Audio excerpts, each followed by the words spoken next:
Okay, I'm logged into Ubuntu at the command line here, and you can see from my screen that I'm actually logged in as root. The commands I'm going to show you can either run them as root or a user that has sudo authority. Depends on how you've set up your system and how you want to be working with it. The commands do need to be run as the root user though. So as root directly or sudo is going to work for either one. The first thing that we want to do is update the packages on the system. So we can do that with app get update, and later versions of Ubuntu I think you can do it with just apt update. So I'm going to go ahead and do that, and you can see that Ubuntu is the package manager, and Ubuntu is going to go out and get updates for all this. And I'm going to go do a clear here, get back to the top of the screen, and now we can do apt get install. So right here we're going to do an apt-get install MySQL server.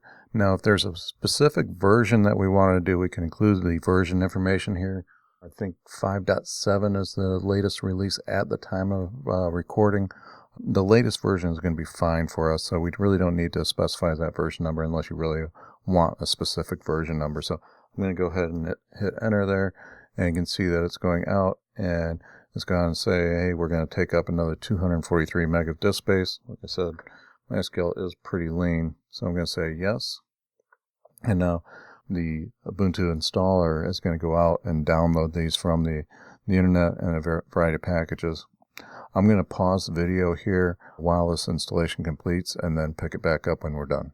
Okay, so we're now in the setup portion. You can see that at the bottom of the screen we have configuring MySQL server 5.7.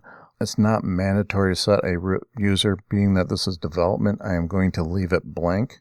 If this was an important database that we were not using for development and something that was for production, definitely a bad habit to not set a root user password, but for development that is fine. So I'm just going to hit enter, and now the installation process is going to continue, and we are being asked for again, so I'm going to leave it blank.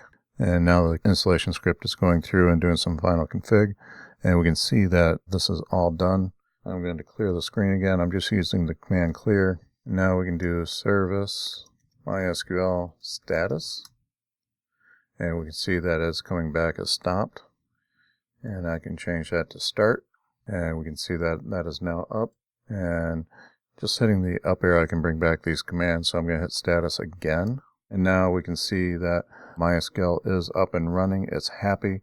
We get some status information on that. So you do want that. If you're not able to connect to MySQL on your Linux installation, go ahead and make sure that it is up and running. And I'm not sure, don't remember if this installer will have it set it up so that it restarts on system reboot. So that may be an additional step here. I'll have to look into that. I'm not positive about how the MySQL installation on Ubuntu handles that.